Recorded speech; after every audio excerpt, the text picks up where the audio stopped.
Hi, welcome and thank you for dropping by my channel.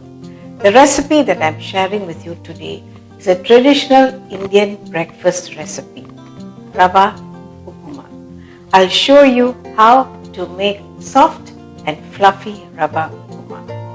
I've listed the ingredients in the description box below, so if you want to know the secret of making soft and fluffy Rava Uppuma, follow me into my kitchen. We'll start off by measuring the rava. This is the cup I used to measure my rava. This cup yielded about 200 grams of rava that you see here. Dry roast the rava before use, even though it is pre-roasted.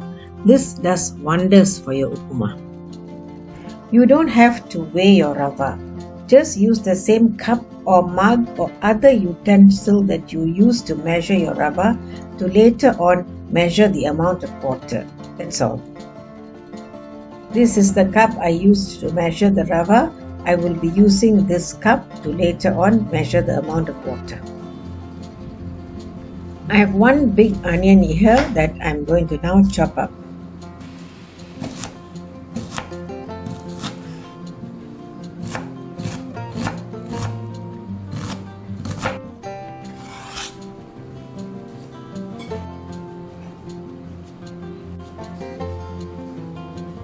I have one chilli here. It is a rather big chilli. You can use 2 normal sized chillies. Let's chop the chilli and put it aside.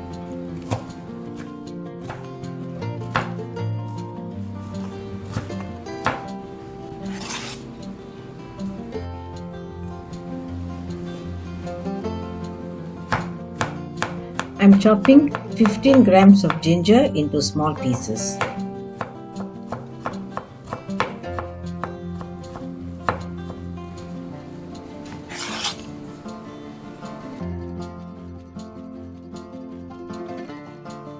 Four stalks of curry leaves.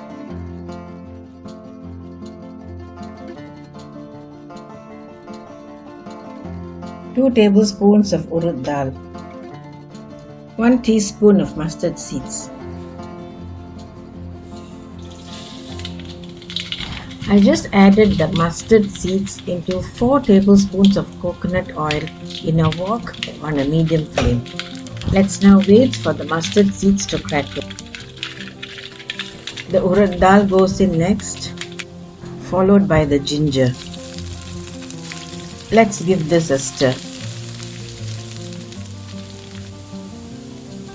Adding the onions just as the frying ingredients are turning brown. Now stir frying the onions for about a minute.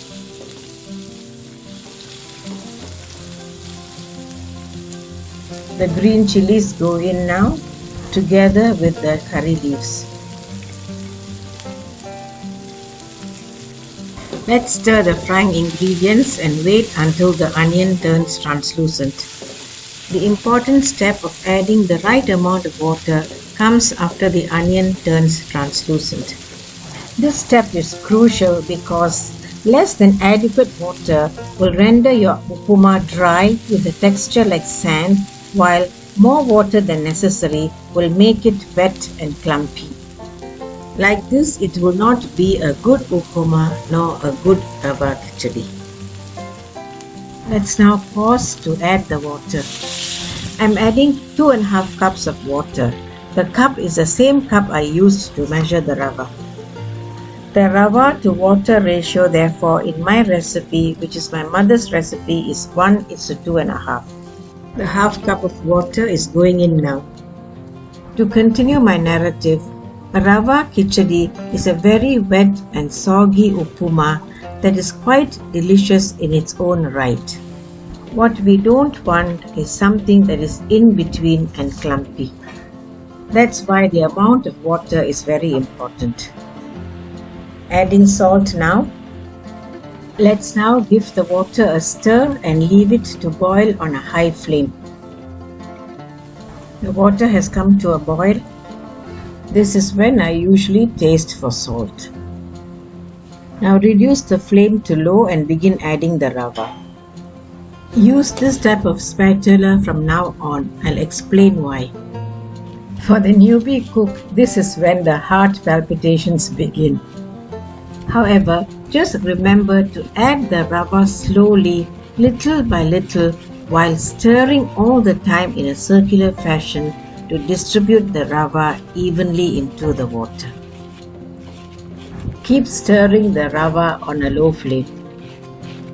I am not editing this part because I want you to watch the whole process.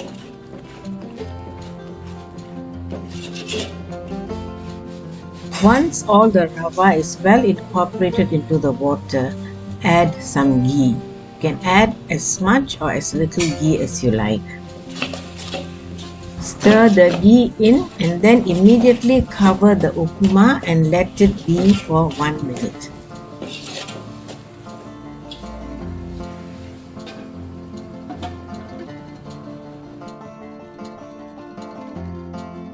It's been 1 minute, I've just removed the cover. The next step is to use this type of spatula that my mother used to make her upuma soft, light and fluffy. This spatula has tines much like a fork, but unlike the fork which is closed only behind the tines, this spatula is closed at the other end also. Let's pause now to switch off the stove, cover the upuma and let it be for 1 minute.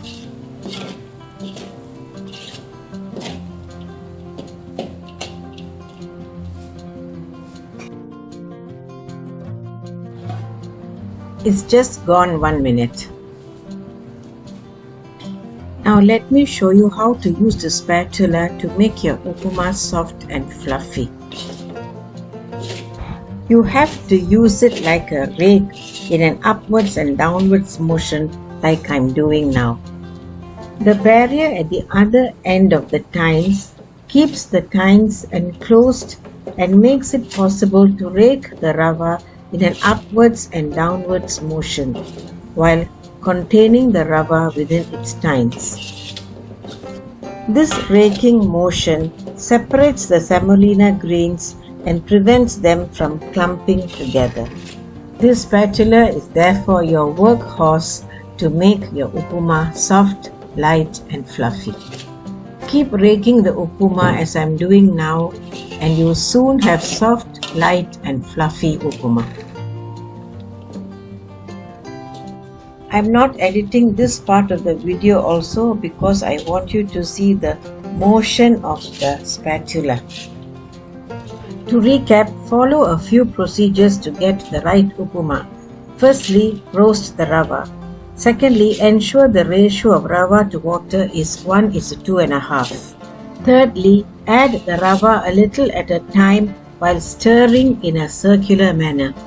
Finally, rake the rava in an upwards and downwards motion. Soft, light and fluffy upuma. A traditional Indian breakfast dish made with semolina. You can make it plain like I did or jazz it up with different vegetables. It's a nutritious and flavorful dish. You can eat it plain, but I love to eat it with sambar. Not just one katori of sambar, but copious amounts of it. As always, enjoy. Thank you for watching. Until I see you again with another recipe, stay safe. Bye.